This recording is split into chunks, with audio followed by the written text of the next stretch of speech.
Welcome to Season 2 of Red Sox Digest, the only show where pain, sarcasm, and false hope collide nightly. Like a Masataka Yoshida ground out to second, we break down every loss, every meltdown, and the occasional win, with sarcasm, facts, and no front office spin. Subscribe today at RedSoxDigest.com, or keep wondering how a wildcard team spent an entire offseason avoiding power hitters. And now, here's the crew at Red Sox Digest.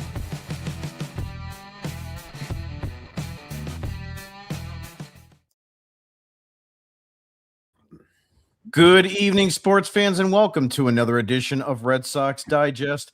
I am your host tonight, Jim Delfino. And folks, if you tuned in tonight hoping for good news, I just want to apologize in advance. This podcast is basically a public service announcement at this point. We don't break news, we absorb it like emotional damage sponges. Every time Craig Breslow makes a move, I age like a president in office. Because today the Red Sox acquired Caleb Durbin. Yes, that Caleb Durbin. And before we go any further, let's just say it out loud. This is not a bad player. This is not a useless player. This is not a guy who can't play baseball. This is something worse. This is a very smart front office move that absolutely nobody asked for. Joining me tonight is Nick Face, a man who has reached the stage of Red Sox fandom where hope is gone, anger has settled in, and acceptance is still nowhere in sight. Nick looks like someone who opened the offseason plan, read the words versatility and internal improvement, and hasn't known peace since. Nick is so angry right now, he's arguing with people on Twitter who agree with him because agreement without sufficient outrage feels like complacency.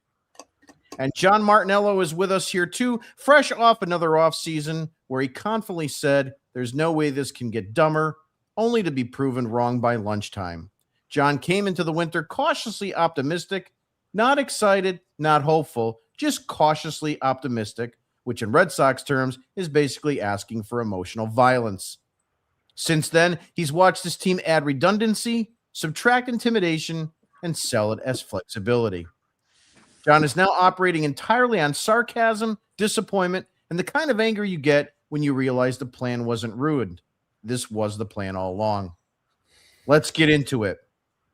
The Red Sox trade Kyle Harrison, David Hamilton, and Shane Drohan and come away with Caleb Durbin, plus a couple of lottery tickets and a compensatory pick.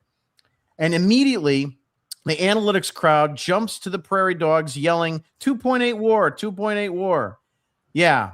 Do you know what else Caleb Durbin does? He hits 256. He slugged 387. He hit 11 home runs. And he led the league in, checks notes, not striking out. Fantastic. Truly inspiring. Hang the banner. This guy is the perfect Craig Breslow player. He plays everywhere. He runs well. He makes contact. He doesn't embarrass himself. Caleb Durbin isn't flashy, and that's the point. Elite contact rates, squared up approach, low chase, keeps innings alive.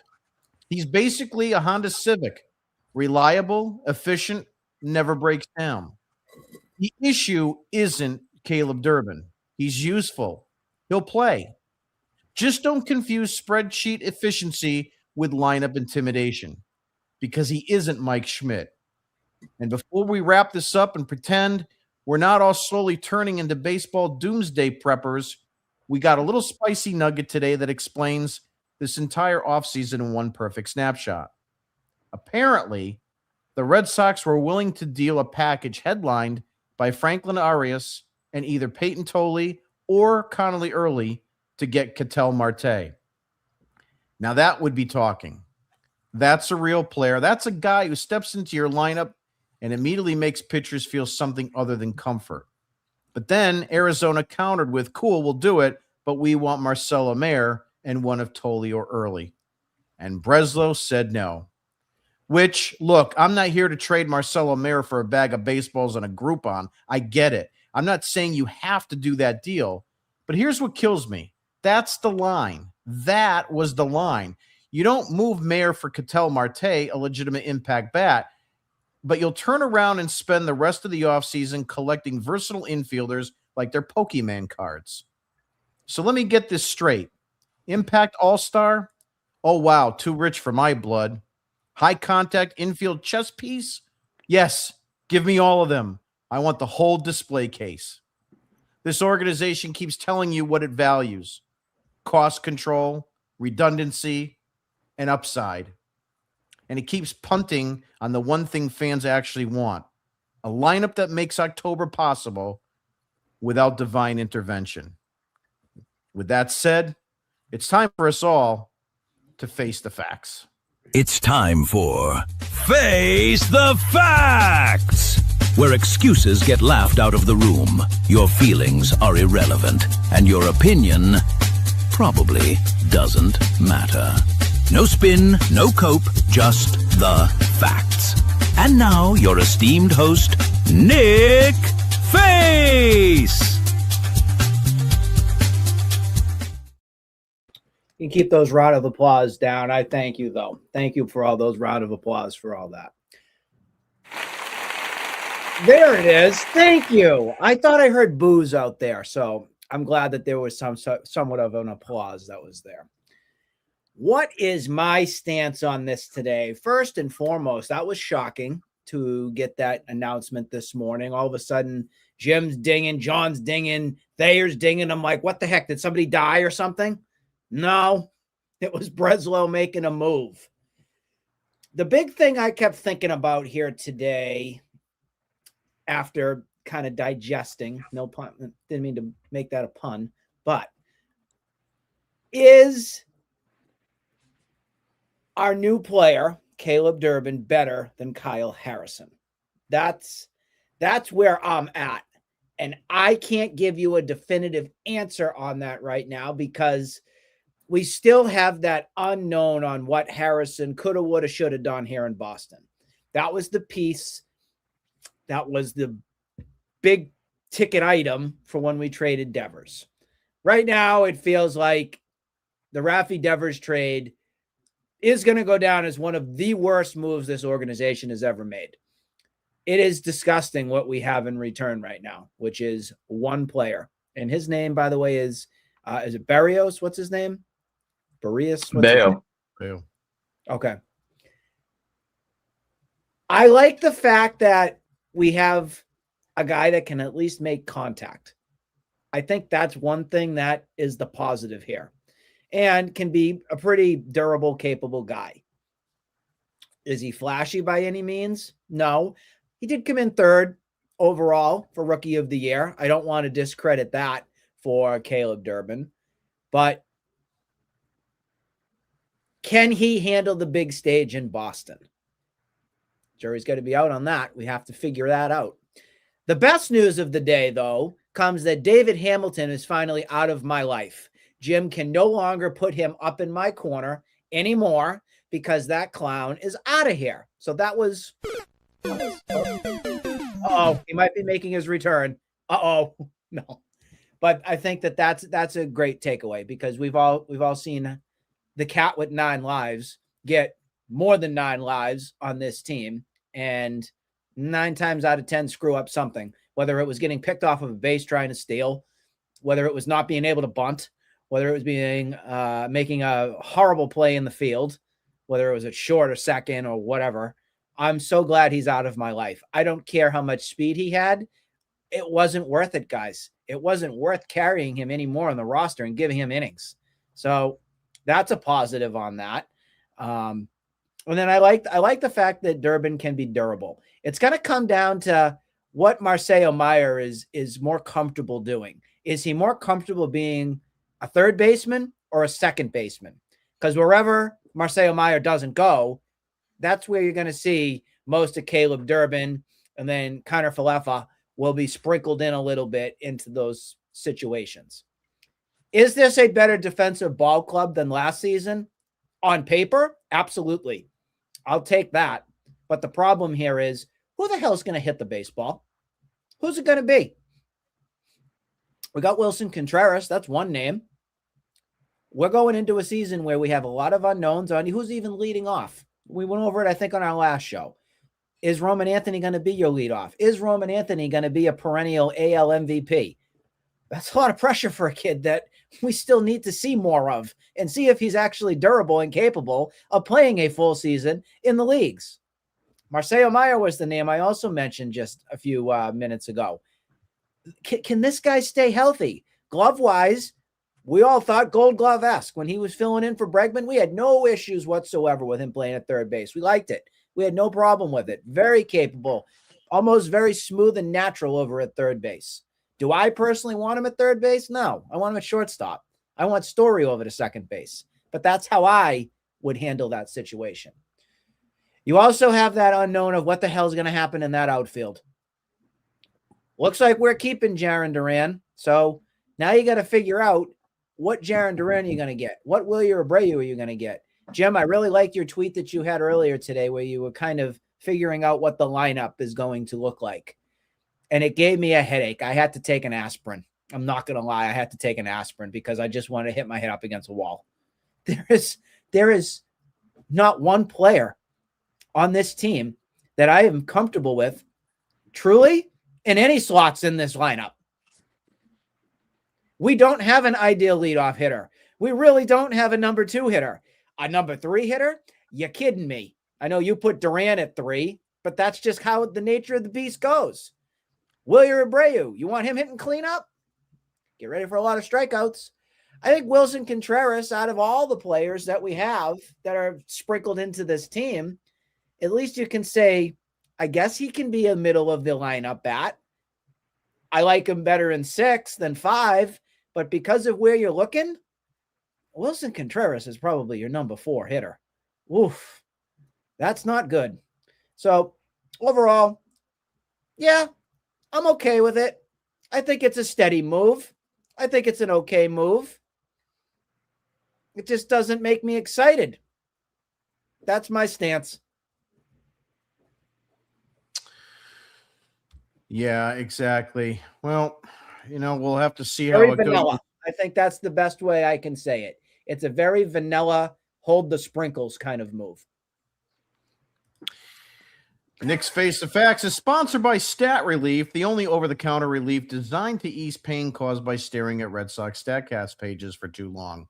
Stat Relief helps reduce headaches brought on by bottom-tier exit velocity, blue bar overload, and being told to trust the process for the 7th straight offseason.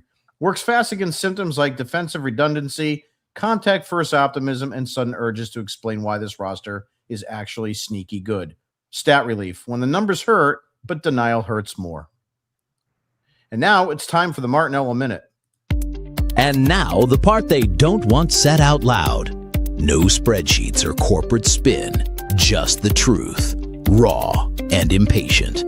This is the Martinello Minute. So I'm going to sound like a broken record when I say this because everybody says it whenever there's a big deal that happens, but everybody says it because it ends up being true much more often than not. When your team makes a trade, whether, this one's a medium, lukewarm deal, but you give it an hour or two, and then you look at what the other team's saying on Twitter, on Instagram, on Facebook, wherever. I did that today, and I could report I saw a whole lot more WTFs than cheering on Twitter from the Milwaukee fans. Did the Red Sox win this trade? I'm not sure. We're not going to know for sure until, a couple years down the line. But I could say I feel much more confident now in the Red Sox being a playoff team than I did yesterday. I think the Red Sox undoubtedly get better with this deal. And for those I know Thayer wanted Nico Horner. I think that you just got 5 years in a guy who has the potential to be 75% of what Nico Horner's contact ability is with 150% of his power output. So as far as this trade goes, I think that you get better, you get that infielder that we needed. And it's a lot easier now to head into the season, knowing that you're going to have that stability at third base or second base, wherever he ends up having the most of his time. But you know, the real problem that I think that we have left is really what Jim pointed out to earlier, is just like where the power is going to come from. And I know that we're going to hit on it later, so I'm not going to talk too much about it right now. But the reality is with this, Kyle Harrison, um, David Hamilton, and Shane Drohan are all depth pieces that weren't going to make any large contributions to the Red Sox this year, barring any plethora of injuries. And again, like you could have gotten 5 years of Bregman through his ages 32 to 37 season for $165 million. We passed up on that. You could have gotten 1 year Nico Horner, and you would have had to give up a Peyton Tolley or Connolly early. You could have gotten 3 years of Isaac Paredes for, again, Peyton Tolley or Connolly early and more. And you settled up on getting 5 years of Caleb Durbin for effectively just Kyle Harrison. So I think that, Jim and I talked about it earlier. I think that that's about as good as this front office could have done in getting that infield piece. And then beyond that, the Red Sox acquired this offseason Wilson Contreras, Sonny Gray, Johan Oviedo, Caleb Durbin, and Jake Bennett. And they gave up not a single top 100 prospect in the process of doing that. You kept Tolley, you kept Early, you kept Weatherspoon, you kept Marcus Phillips and Anthony Eason, who aren't top 100 players yet, but they're guys that have the ability to hop into those rankings this year. And I think that's honestly pretty impressive from Breslow and the rest of the front office.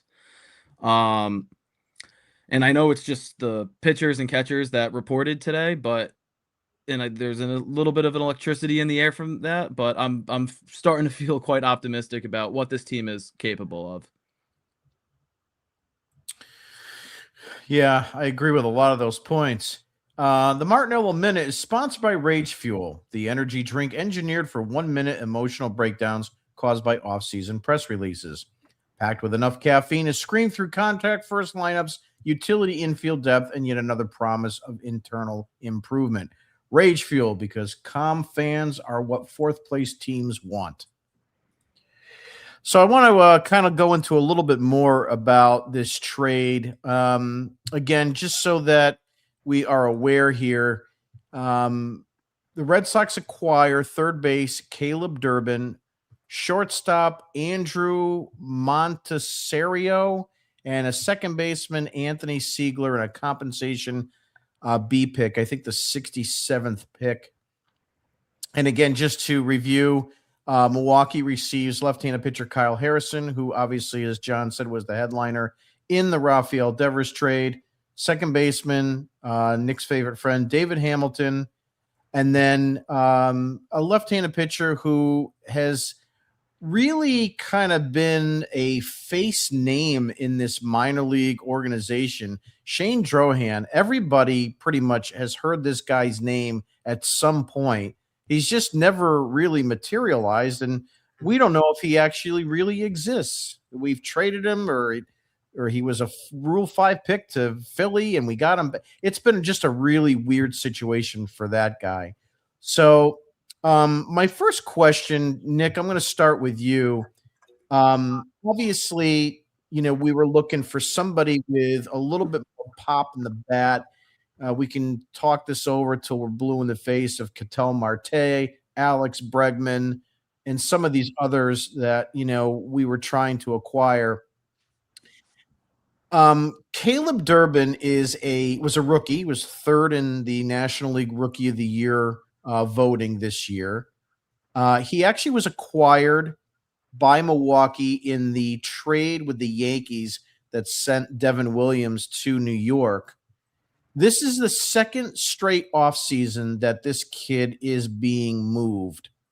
My question to you, and then I'll ask John as well, do you have any red flags with the fact that this kid is easily to move, and the fact that Milwaukee is okay with basically moving him, and in my mind, not really getting a strong package back? I mean, why was this guy available? It's an excellent point. That is right, that it was with the Devin Williams trade with the Yankees. So this would be another organization he's bouncing around to. And even though he finished number 3 in the Rookie of the Year voting and everything, Milwaukee says, "Yeah, we're okay with that. We're a better team without." It does give me red flags. It says, did he reach his true potential this season? And do they think that that's it? What you see is what you're going to get. For the Red Sox, they sure hope it's not. They sure hope that this is a player they can have for control for, again, 5+ seasons of quality baseball where they can figure out if he's a third baseman or a second baseman and get him into the lineup and hopefully be a run producer too. They want to shore up the defense end too. So they're banking on his defense being somewhat steady at either position. It's a gamble. And I think the Red Sox want to take that gamble. They haven't been very lucky, though, very often, have they, guys? So this is one of those where who's the smarter one in the room, the Brewers or the Red Sox? I think both players. I mean, we can even say the same comparison with Kyle Harrison. I mean, the Giants said, see you later. We're all set with you. We're going to get you out of here.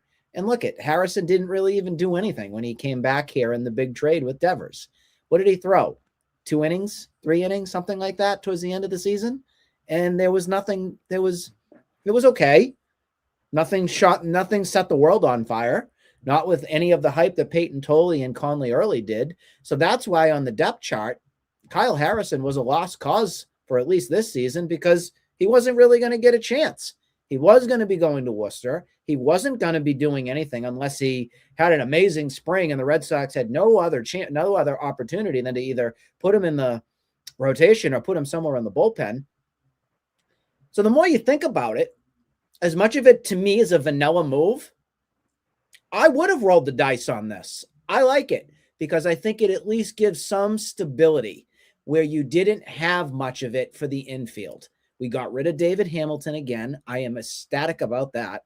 And it didn't cost you your Conley Earlys, your Peyton Tolleys, your Marcelo Myers. It didn't cost you those. I'm in the camp of saying that this is good. This is good business. I'm okay with giving it a chance. If it fails, it fails. But you at least tried. You did something. I give it a B minus kind of deal. It's one of those hit or miss, depending upon what happens.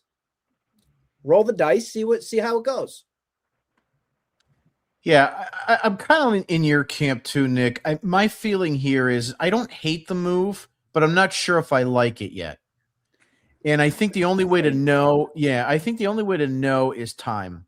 You know, will this kid grow on you? Will he be, a guy that look, I'm not looking for him to be Mike Schmidt, like I mentioned in the open. But if he could be Alex Bregman, could he be an above average, defensive third baseman? Could he be a number 3 hitter? Could he be a guy that will, flirt with a 280 average, 20 home runs? Because, I mean, that's essentially what Alex Bregman is. And I have a stat that I'll put up in a few minutes. But, he doesn't jump off the page. I don't think anybody's going to say that. But the one thing you brought up, Nick, which I think is extremely important, then I'll ask John his take, stability. I have been a proponent of the Red Sox way, and that way has been 1 or 2 year deals on the free agent market over the last 5 years, and it has driven me absolutely ape crap because all it causes you to do is spend higher on, elite talent, or you're overpaying B or C talent, if you can follow my logic. Mm-hmm. And then you have to go back and dip into that free agent pool again the following season. Instead of just acquiring someone with 4 or 5 or 6 years of term and have some stability there for a while so you don't have to keep jumping in to that market. Now, you also mentioned this too about them making attempts in the past, and they did. Chris Sale for Vaughn Grissom. I think that was a guy that they really thought was going to be a mainstay as an offensive threat at second base for a number of years. It didn't work out. Last year, Christian Campbell made the opening day roster. They quickly gave him $60 million. They thought he was going to be the next staple and long-term solution at second base. It again didn't work out. So this is another opportunity here. He's a 25, 26-year-old kid. I think his better days are in front of him, like Breslow said in the presser today. Let's see how it goes. But John, my question to you is the same with Nick, is, why are you concerned he was available? And are you concerned that he's easily flipped? And why is Milwaukee basically letting him go for a really poor return in my mind? Yeah. So while we were texting earlier today about, all the moves and whatnot, you asked me this question, and my answer to you then was, for as far as why has he moved now twice in 2 years. And I said, with the Yankees before that, what do they do with all of their prospects? It's they keep them down in summer. I don't even know where their minor league affiliates play, but they all stay down in AA, AAA. Look at Spencer Jones right now. He's 25, going into his age 26 season. He's still in AAA, and he's been the guy. But they don't call up any of their guys, and once they do make it up, they're 25, 26, 27 years old. So it made sense moving him to Milwaukee from the Yankees. And then, third place in Rookie of the Year voting in the National League this year. And now gets moved again over to the Red Sox. And I said to you earlier, I don't know why he was available, and I don't know why they accepted that offer. Last time the Red Sox dealt with Milwaukee, it was the Quinn Priester deal last spring. He ended up being phenomenal for them, and I'm sure that they see a lot of those qualities that they saw in Priester and Harrison. And for what it's worth, I think that it could, on year one, this trade could be a win for both teams, and I'm absolutely fine with that being the case, just because of how much depth the Red Sox have in the starting pitching department. But diving in a little bit deeper, when I alluded earlier that, when a trade gets made, you look at what the other team's fans are saying. And I looked up the Locked On Brewers podcast. Their guy, Chuck Fremont, did a show earlier. And this is a quote directly from him at the top of his show. I was stunned. There's a handful of guys on this Milwaukee Brewer team who are really Pat Murphy guys who aren't afraid to get their hands dirty, stick their nose into the dirt. It's Blake Perkins, Sal Frelick, Bryce Trang, and this guy right here, Caleb Durbin. He said, those are the guys Murphy really, really loves. Those are the blue collar type guys. And, when I hear something with that, I think it holds a little bit of weight, a decent amount that you can't really ignore. So, to answer your question, I think that, the Brewers have Jesus Made, who's a perennial top 3 shortstop in the prospect rankings right now. And I think that he's going to make an impact on the roster this year. And I think that they just had the availability to go get a pitcher that they really liked, and a pitcher that we didn't really have a use for. And everybody's happy at the end of the day. Nick, I think you were raising your hand. You had another point you wanted to make. If you can, go ahead. Oh, don't you worry. Johnny stole my thing that I was going to say on the whole thing with Priester. They are hoping to God that Kyle Harrison will drink whatever Kool-Aid Quinn Priester did to reinvent himself to be another stud pitcher in their rotation. Without question, one of the major reasons why the Brewers made this deal. They want to catch lightning in a bottle here, shake it again, do their Houdini magic, and then voila, Kyle Harrison becomes another stud in their rotation. Don't be surprised if you see that happen. I'm not discrediting that at all. I mean, obviously, Milwaukee found something in Priester who couldn't, really take it to the next level with the Pirates, right? So we acquired him, and the Red Sox either didn't see something they liked, or they felt as though they couldn't tap in. I don't know what the reason was, because I mean, he had a very short cup of coffee, I think, at the end of 24, right? And he didn't look really bad, but he didn't look good. But he just didn't He have. didn't say, "Oh yeah, he's definitely going to be in the rotation for 2026." Yeah, Nope. yeah. So No. there wasn't really much meat on the bone, and I think the same thing happens here again with Harrison. And obviously, Milwaukee has a way with pitching. I mean, it's pretty clear with what they've been able to do over the last number of years, and they've been a perennial contender with their guys. So we'll see how it goes. John, I have this graphic up, obviously, head to heads with stat heads, and I'm not making any kind of real concrete comparisons to a 10-time, playoff and all-star in Alex Bregman to Caleb Durbin. But, if you just kind of like look at these numbers, and I'll get your take on this a little bit, if you want to look at it from the financial standpoint, you brought this up kind of a little bit, a few minutes back, but if he is going to play third base and you look at where these numbers are, it may not be out of the complete left field to say that he can't put up. I know Bregman we lost for 2 months, but he's on the decline. I think it's pretty clear. Bregman is not going to be the 40 home run guy that he was with the Astros, but maybe we caught lightning in a bottle here. Your thought? Yeah, I mean, you look at the stats and you see everything, top of the list to the bottom. Everything's a step behind what Bregman was last year. And what I take away from that is it's a guy who, Bregman, a guy who was 31 years old, had probably the best 2-month start to a season that he's had in his career last year.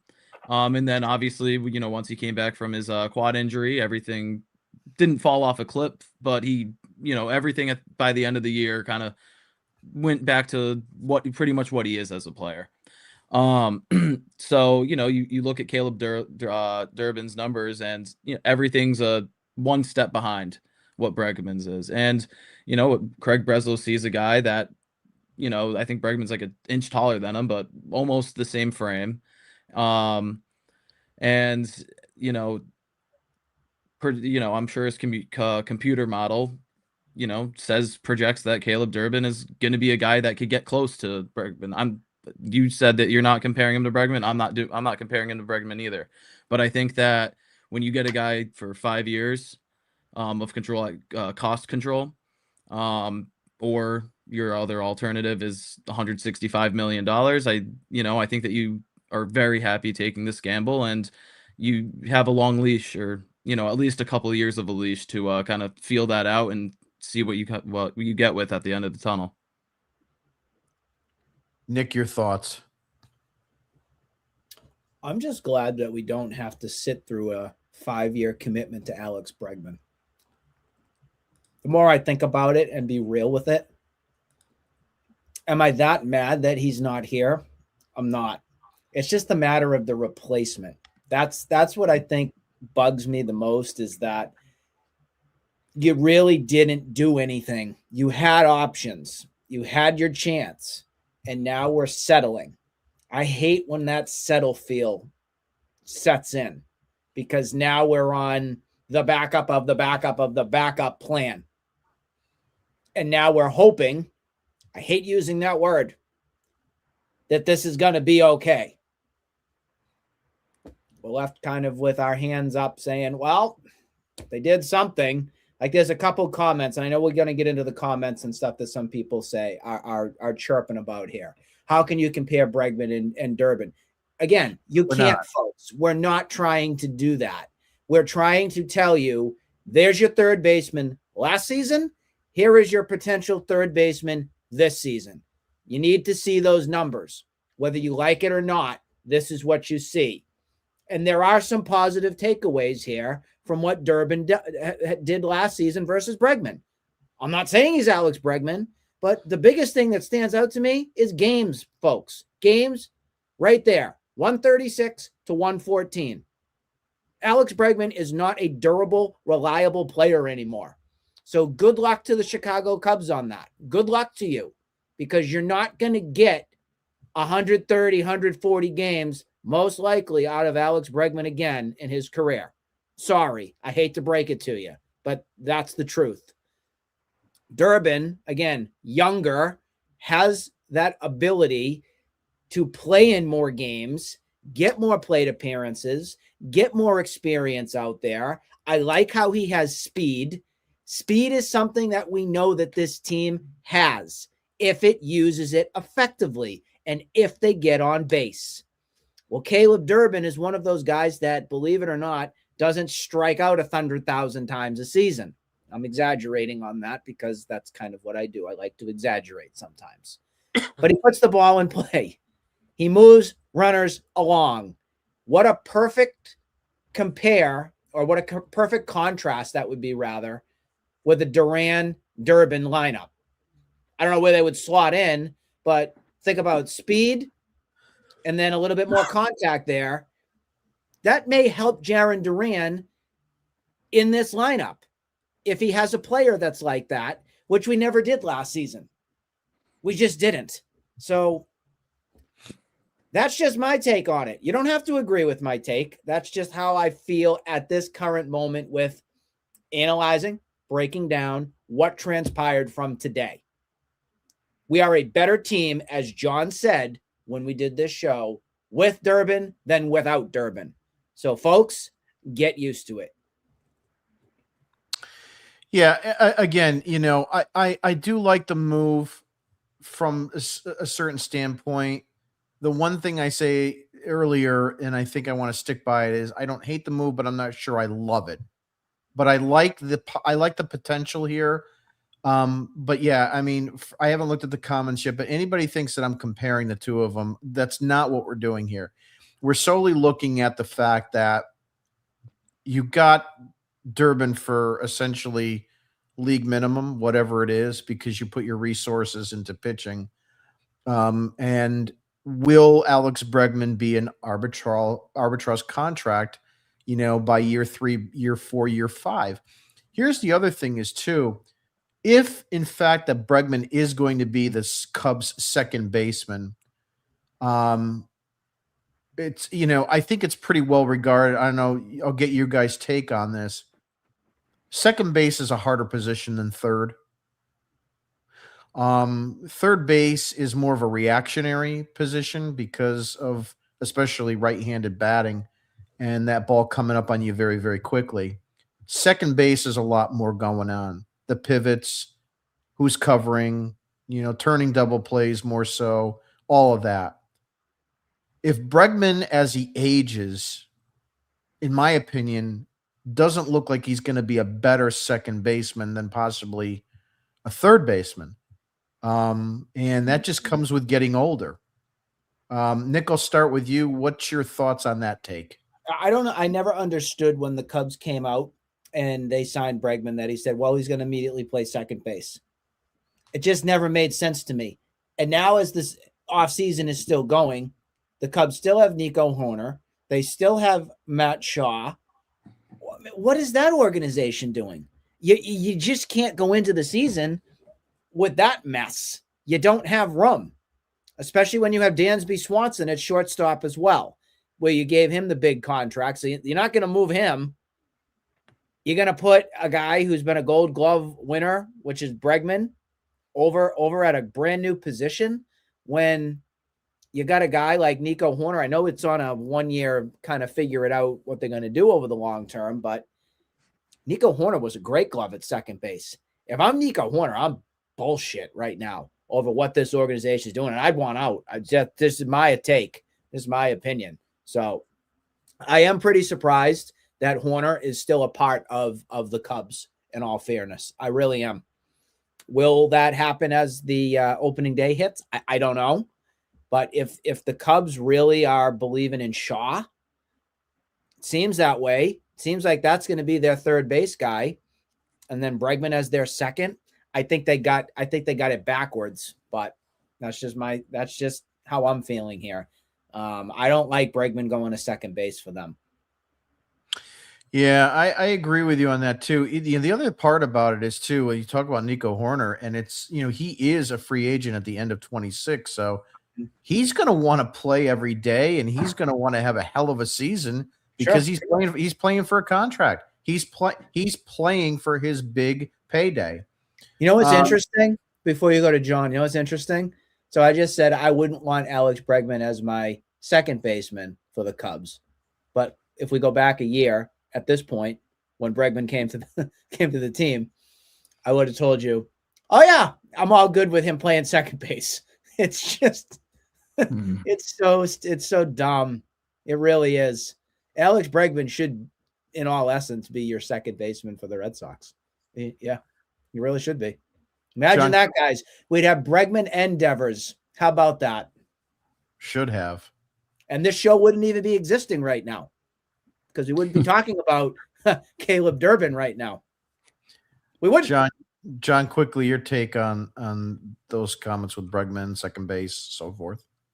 Yeah, I mean, at this point, I think that the whole Bregman second base thing kind of really came to light because all of the reports on the Cubs exploring options with Nico Horner.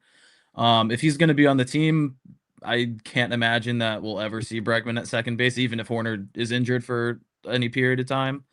But going forward, if he's not on the Cubs next year, if he signs somewhere else in his free agency, or if he gets traded before the deadline, I think that in that case, then you probably will see a decent amount of time split between third and second between Matt Shaw and Alex Bregman.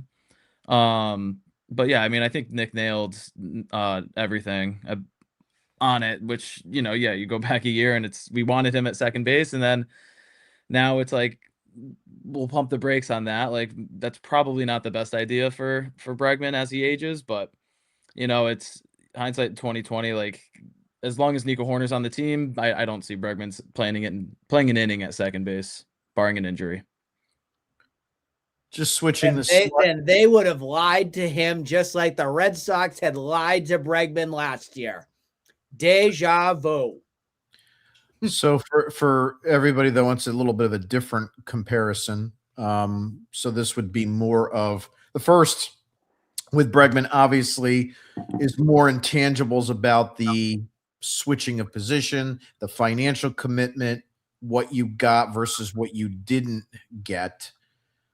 This looks at it from a different perspective because now we're talking about a little bit more of a head-to-head comparison here with Matt Shaw, who obviously was in the rumor mill quite a bit, as we talked about earlier, and another guy who's essentially a rookie third baseman for a National League club yet again that looked like he was on the trade block. Again, same similar questions. Why would someone who is a rookie be available? What do the Cubs know that we don't know? All of that. So here's a comparison, obviously, from Shaw to Durbin. There's a 10-game mismatch there. But, looking at these numbers, and John, I'll start with you. Pretty lopsided, not majorly, but there's some lopsidedness there. Yeah, and I mean, like, Matt, if the Red Sox were to go and get Matt Shaw before they got Durbin, it would have cost a lot more, and I think that played a major role. And that's the bigger issue. Yeah, that played a major role in kind of why we have Caleb Durbin on the team today. And Matt Shaw, he had a very rough first stint with the Cubs early last year. I think it was like something around like a 60 WRC plus before he got sent back down to AAA. But once he got himself right, made his adjustments, came back, he was a really good player for the second half of the season. And I think he's a step ahead of Durbin as of right now. And then Matt Shaw has the power threat more so than Durbin does. So, statistically, how last year went, you could see it right now. Pretty much every single statistic outside of the home runs and the slugging percentage, Durbin let in, and I'm not going to pay attention to the top of the screen because nobody above me or below me right now cares about that stat. But thank you for mentioning that. I appreciate that a lot. yeah. Because I would be going to war with you. Yeah. But yeah, no, I think that on a talent level, or at least what they've produced so far after their rookie seasons, they're pretty comparable players right next to each other, and Durbin probably has a leg up on Shaw right now.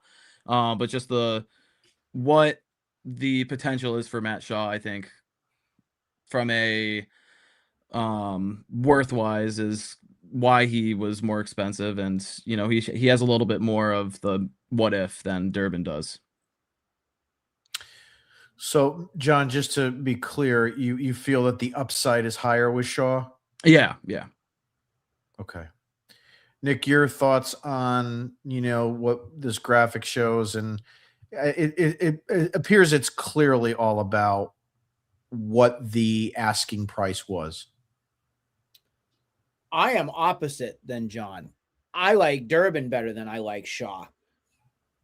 Number one, I hate war. I don't want to talk about it. I don't want to look at it. I think it's one of those stats, Jim, you and I both agree on this wholeheartedly. It's one of those that I think it's the biggest nerd fest going. I'm not saying you're a nerd, John. I don't want to make sure. That's all right. I take it as a compliment. I just look at that and I say, okay, great. Give me more. Give me more. Give me more evidence. I think anybody who comes out and says you have a 4.8, a 4, whatever it is, I look at, I'm sorry, I'm old school. Batting average, games played, hits, strikeouts, all that jazz together, on base. I look at those over the long haul to see how my players project on my team. I always thought that if the Red Sox were going to go after Shaw, I was going to be disappointed, because as much as there's hype and there's smoke, I don't know if there's enough fire there for me to feel like I'd be confident enough with him being a mainstay for the Red Sox at third base. For the Cubs, that's their guy. It seems like they believe in him, as far as we know from this offseason. But I'm really happy, Jim, that you put this up, because it gives you a chance to kind of see, at least for last season, where things were at. Obviously, when you look at it, Shaw had the better WAR, 3.1 to 2.8. Not that drastic, but it was great to see, the amount of games was pretty equal. The power, 13 to 11. I mean, you could kind of flip a coin on that. Now, who has more power over the long haul? I will give that one to you, John. I do think Shaw could have the power for that. But my problem here is, if the Red Sox took that gamble and made that trade for Shaw, you also have other players in your lineup currently on the Sox that think all they want to do is jack the ball out of the park. And what that leads me to believe is that's going to be another strikeout guy, another guy that's not going to move the ball and put the ball in play to move runners along. This is where I feel like Caleb Durbin fits into this Red Sox squad a whole lot better and can help more manufacture runs. And I think that to me is more of the leading factor here on why I'm more team Durbin than I'd say team Shaw, at least for how this team is put. Now, if you didn't have a bunch of William Abreu's and Durans and Whiffers, maybe he would be a better play over the long haul. But because of what you have on your roster, you desperately need a guy who can put the ball in play. I have been preaching this whole offseason. So to get a guy like this that can do it and can pepper the monster or just go opposite field, just get a base hit and move the guy along, I'm all for it.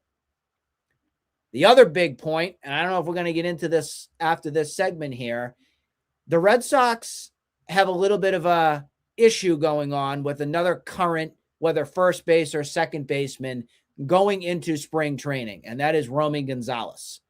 There is a Romy Gonzalez problem right now, where if you went into the season right now without making this trade with Durbin, and say you didn't even make the Connor Falefa deal, you are in a world of trouble because Romy Gonzalez has a shoulder issue and they don't even know if he's going to be ready to go come this season.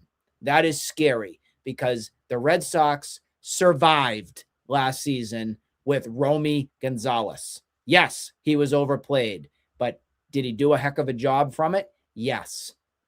But this is the cost of a guy that was a true kind of journeyman platoon kind of guy. That's what Romy Gonzalez is. Probably against left-handed pitching he plays. The Red Sox didn't have a choice. They had to play Romy Gonzalez in a whole lot more games than they wanted. They gambled, and they got a great season out of Romy. Can Romy Gonzalez do this again this next season? I'm going to come out and say, and if I'm wrong, I'm wrong. I'm going to say no. You are not going to see the same season that Romy Gonzalez put up this upcoming season. Maybe he'll be fine against left-handed pitching, but against right-handed pitching, that scares me because I think the league is going to have the book out on Romy now after seeing what he went through from 2025.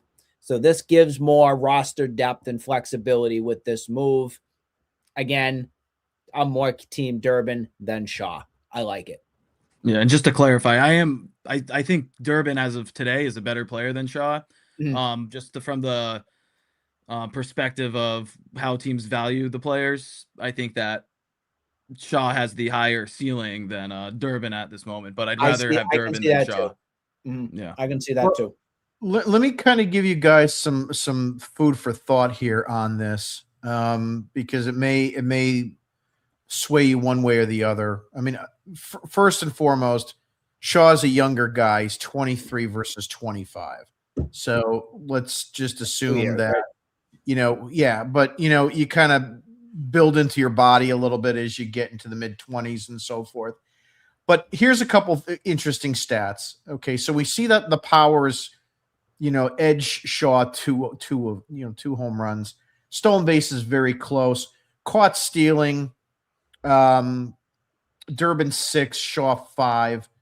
Walks, Shaw 38, Durbin 30. Here's where it really changes. Strikeouts. So in 506 plate appearances, Durbin 50 strikeouts. That's tremendous.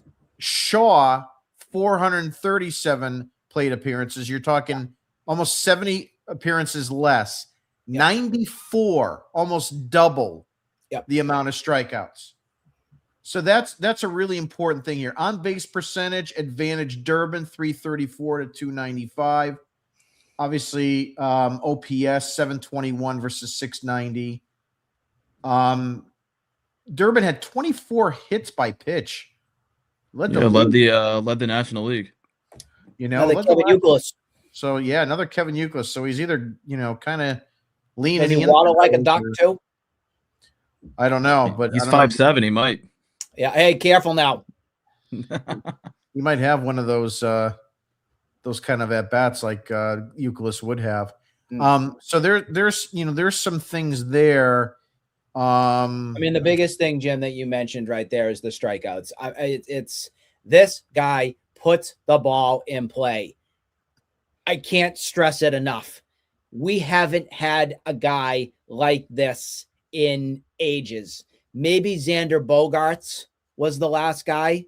Xander, at least to me, always kind of gave you a true quality professional at bat. You could even make the case with Pedroia. Pedroia was a classic guy that would make contact 9 times out of 10 from it. This is gigantic for this team. Now, I have one stipulation. Keep them away from Fatsy. Keep them away. Yeah. Just looking at a couple other statistics here to try to wet your whistle on the two of these guys. Just going to look at, if I can get it here, runners in scoring position.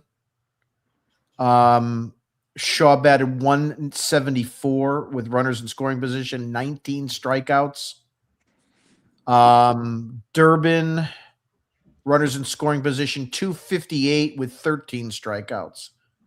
So he's going to be a little bit better with runners in scoring position. Kind of an important thing right there. If we look at 2 outs, runners in scoring position, let's see here. 2 outs. Let's see if I can find that one.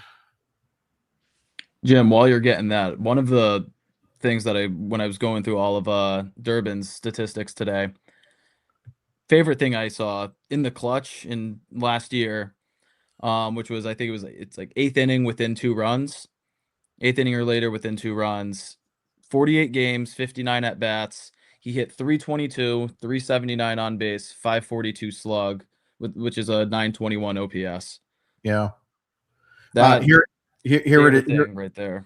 Here it is right here. So Shaw, 2 outs, runners in scoring position, $132, 9 RBIs. Durbin, 246, 21 RBIs. So Durbin is more clutch in that regard. Let's talk about leverage, because I'm a big leverage guy. High leverage situations. Okay. High leverage situations. Durbin, 327 batting average, 23 RBIs. Shaw, 186, 15 RBIs, but 186. Durbin had a Jim, 3. You did your homework there. You did your homework. This is very eye. That's very eye popping. Yeah. High leverage situations. Durbin on base percentage 376. Shaw 271. OPS in high leverage situations. Durbin 805. Shaw 593. No, there's no comparison right now. None. Okay. That is high leverage. 32 hits in 98 at bats. Shaw 11 hits in 60 at bats. And again, I understand Shaw's younger. He may be not developing yet. So you can't put this apples to apples. I mean, Shaw can grow a little bit, but did we get the better player? I don't know. Time will tell. We don't know if Shaw can develop a little bit better as he's continues to be a major league player, but as it is right now in a vacuum for what you got and the probably high price you were going to have to pay right now, this is a win between the two of them. I think we can all agree on that, John. Yeah, absolutely. And then another thing that I really do like about Durbin, his stats, whether he's facing a righty or a lefty, a starter or a relief pitcher, everything's about the same. You don't have the crazy splits that you see with a Duran or that you see with a Willie Abreu. Everything that he's not there's no chance that he's going to be a platoon option. He does about the same against every single type of pitcher that he's seen so far in his career, and I think that goes a long way for when Alex Cora is going to be putting out that lineup card every single day, and it's a lot easier on him and a lot easier on us to just see his name, whether it's third base or second base, every single day, because it's going to be about the same production. Now, one thing I will tell you, if you're looking at power versus finesse pitching, Durbin against power pitchers, 185 batting average, 17 strikeouts, not great. Shaw 229 with 29 strikeouts. So Shaw is going to strike out more against power hitting. So he's just not a guy that clearly is going to put the ball, the bat on the ball more than you want to. But finesse pitchers, big difference here. 313 batting average for Durbin against finesse pitchers, 196 for Shaw. So he's not really hitting power or finesse pitchers that great, Shaw. At least finesse pitchers, you're getting, more meat on the bone with Durbin. So just another, thing to look at in that regard. Nick. I this could go down as one of those steal kind of trades. Maybe this is the one that we say, okay, maybe Breslow did do his homework. Maybe he does have a nice backup plan. I'm actually kind of questioning myself on why, even though the Cubs big names are out there, the Matt Shaws, the Nico Horners, why did we never even think about Caleb Durbin? Maybe it was just because we never knew that he was going to be available with the Brewers, but I guess we were a little naive here and we didn't really do enough to think about, wow, what could this have done if the Red Sox wanted to make a move for him? The more this went on today at the very beginning, I was like, oh, great. Who's this? What did we do now? Why did we make this move? Is this just a move to make a move? Yeah. The nice thing when we do our podcast and we do our shows is we get a chance to talk. We get a chance to break things down. We get a chance to hear our opinions and then see statistics to understand more about moves and why they happen. Yeah. I think we have successfully done a really nice job here tonight, storytelling the reasonings why this move makes sense. And for the first time, I think maybe this offseason, I don't think we're screaming saying, why did we do this? Why? I think we're all in agreement that this was a move that we're cool with. Even with the Wilson Contreras, I think we were all still questioning it. Why did we make this? Because I think we were still all mad about why Pete Alonso wasn't here and why Kyle Schwarber wasn't here. I think we can officially say this is one of those moves this offseason that we're cool with.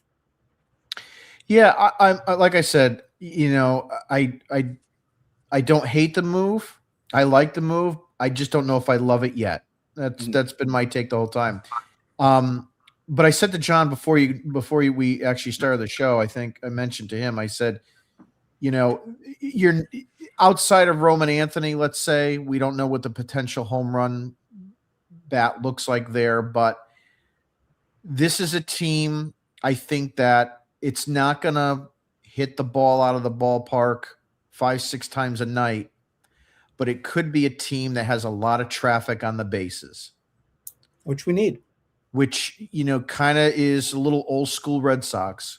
And I'm fine with that. If we score 6-7 runs a game and there isn't a home run hit, it's okay. We can live that way. I want to go into comments just to see what we have here. Nick is a thirsty boy. He worked really hard all day, so yeah, we usually try to take a little bit of a drink here. Plus snuck in a workout too. I'm a 7-day-a-week kind of guy, you know. No days of rest here. Matthew Wright, this is the same movie every year. Bad pitching decisions, lifeless offense, and the fans being asked to clap for potential. I've always said that potential is the worst word in sports. But you know what? I think the more that if you look at this, as much as we've analyzed it tonight, I don't think it's looking bad. I think you might be able to accept this, but we'll see how it goes. TD 1288. I love this deal. Was a steal for a guy who had never pitched in this organization. The cherry in the ice cream is the draft pick. If I'm correct, top 65. I think it's the 67th pick, if I recall correctly. Yep, I did see that. It's 67. You know, and I did put a tweet out. I'm like, that's pretty good. I like that. So we'll see. But it's pretty clear Harrison probably didn't have a big role here. He wasn't going to be a starter. You already got 5 starters. You made it clear what your rotation is. The only question really is, in my mind, will it be Oviedo or could it be somebody else win that job? And I'm talking like Early, something like that. I really think Early's going to start the year in the minors. I think they want to season him and Tolley much more and get them more reps, more innings. TD also says Siegler's also a catcher. I put this out on Twitter. It's if I have the numbers right, it's the 187th catcher that Breslow acquired this offseason. Yeah, pitchers and catchers are arriving tomorrow, so the whole team will be there. Yeah, it's the whole bus. Yeah, they have one bus. Yeah, they'll all be there tomorrow. So if you were looking for any of them, they're all there. Don't worry. Yep. So they didn't give up Tolley or Early, and they got Durbin, not Marte, not Paredes, not Horner. So it's nothing. That's I don't know the rest of Chris's thing there. But, look, I mean, it's pretty clear from what we were talking about tonight that Shaw would have cost you more. I think it's pretty clear.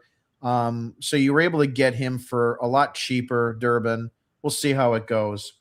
Did you guys actually want Isaiah Perales from the Astros? We never talked about it because I was on team no.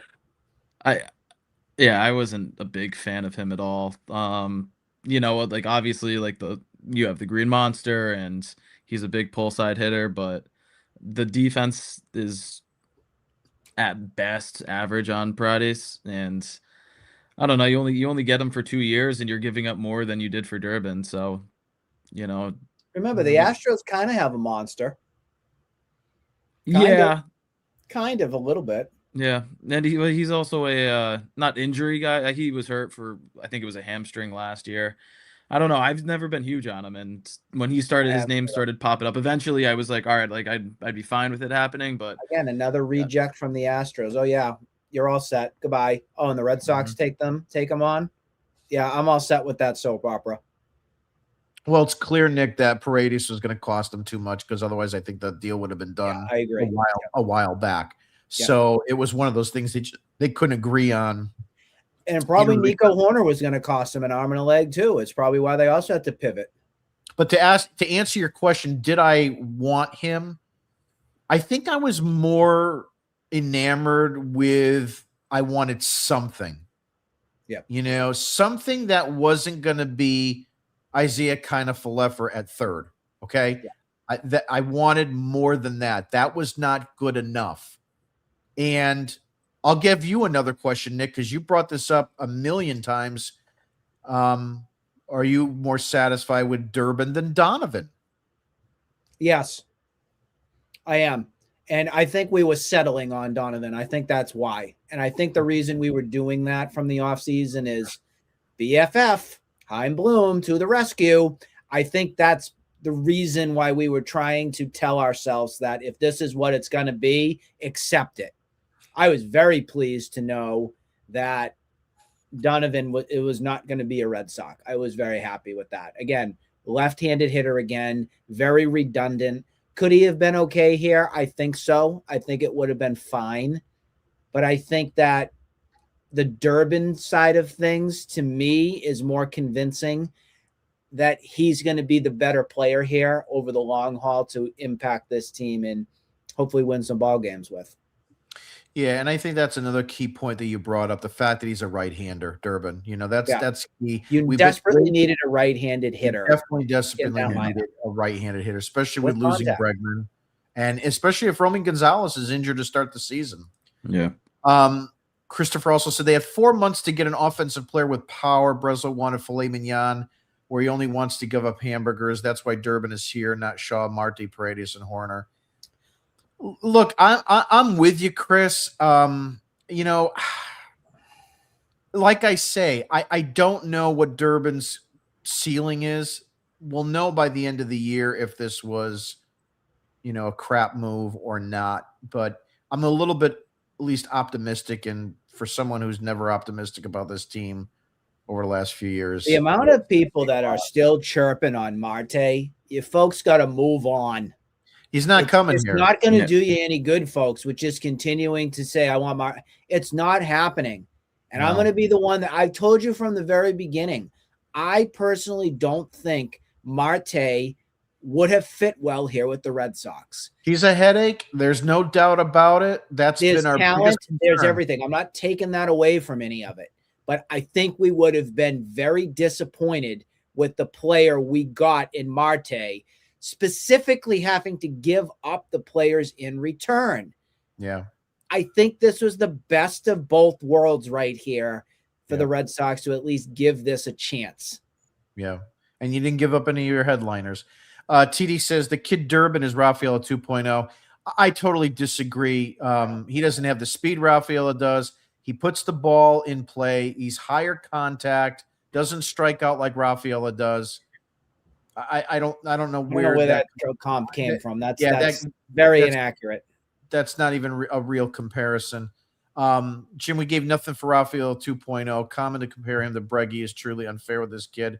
Again, just to kind of reiterate, it's probably what Nick was saying earlier. I'm not comparing him to Bregman at all. It was only a financial standpoint based on what you got. You paid $40 million.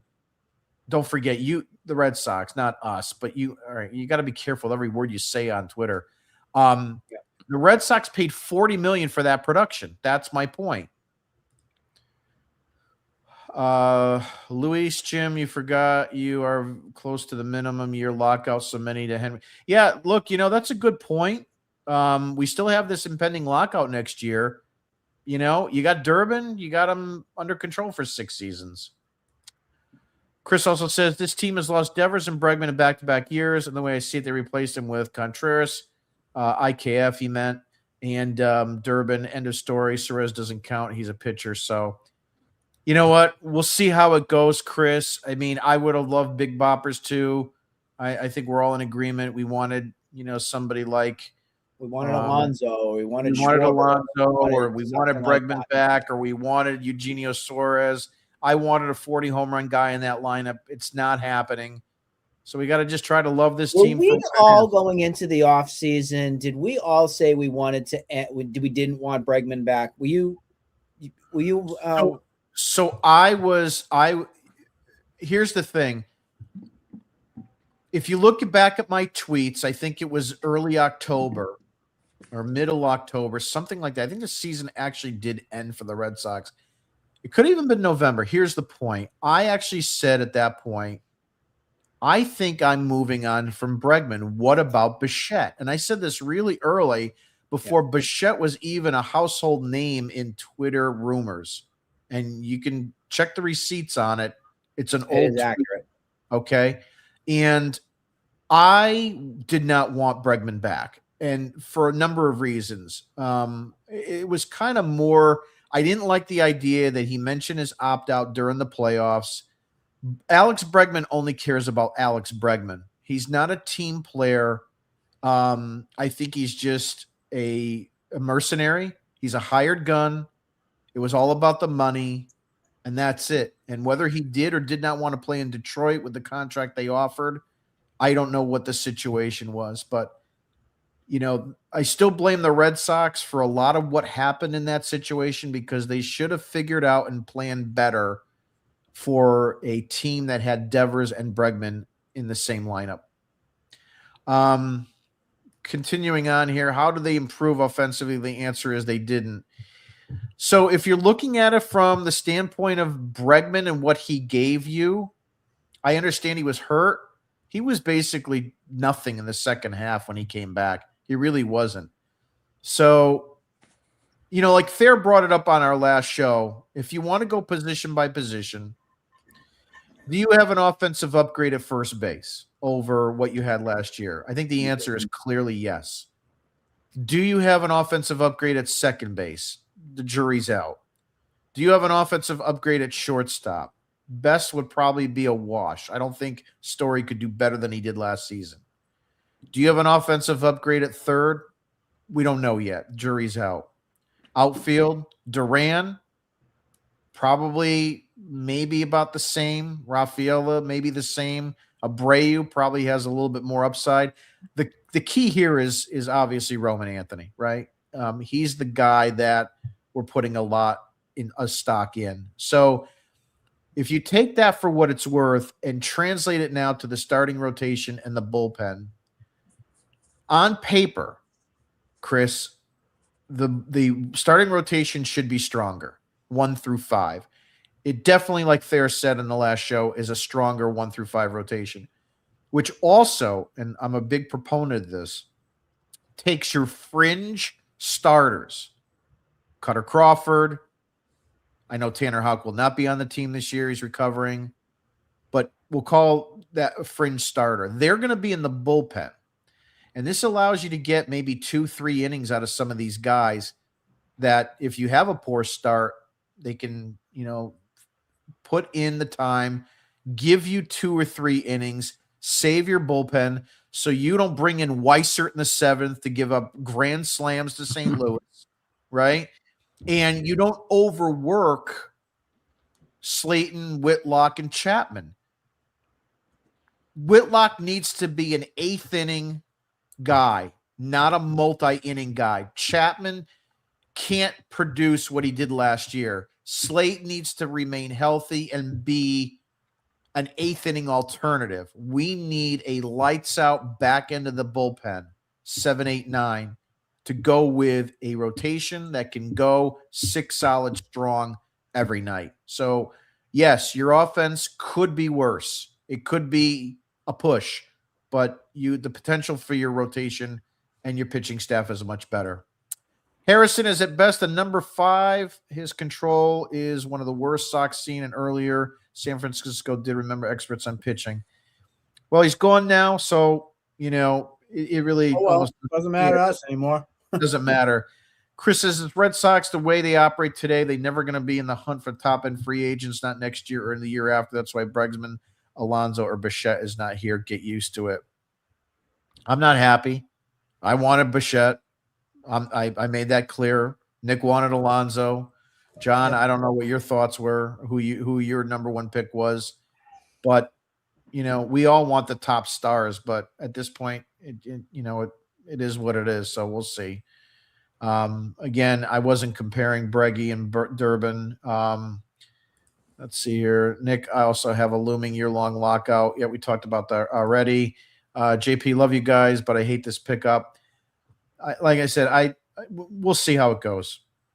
Chris again, who cares? 3 years down the road of the team signed Bregman this year with a Contreras trade, Sonny Gray trade. This is a trade you could make the World Series this year, even without signing Service. How do we know that Bregman was going to be healthy?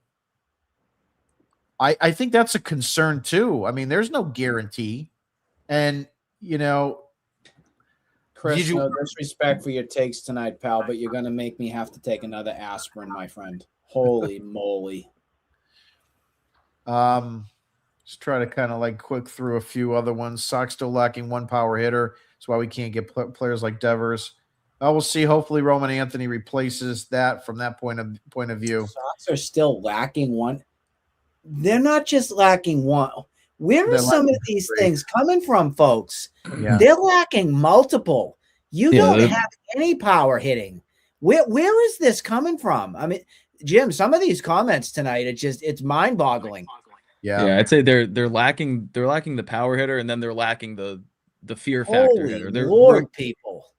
Rafael Devers, that's who they're lacking. It's the guy that could jack you 30, and then the guy that you have to pitch around with in the 7th and 9th inning of every game. We told you in the offseason, Jim and I both, this is even before John came to the crew, 2 power hitters bare minimum to anchor this lineup, and you've failed miserably. You don't have any of it. Yeah. So now the Red Sox, again, pivot, have to make a new plan. These are not the plans that was supposed to be happening this offseason, but this is where we're at. This is where they settled. What do you folks want? I mean, you can't get Pete Alonso now. He's gone. You can't get Kyle Schwarber. He's gone too. Bo Bichette's gone. Alex Bregman's gone. You got to do something. Yeah, and you're not going to get a trade for a major piece because they want too much. Seriously, remember the name Tolle. He's going to be an ace. We'll see how it goes. I'm not overly. I don't know. He kind of. I have no opinion. I'm higher on early than Tolle. Yeah, I agree there. Tolle's got a lot of work to do. If he's going to be a starter, he needs to develop 2 secondary pitches. Yeah, I think he is a starter. I think are you the 3 to 5 or are you a 1 or 2?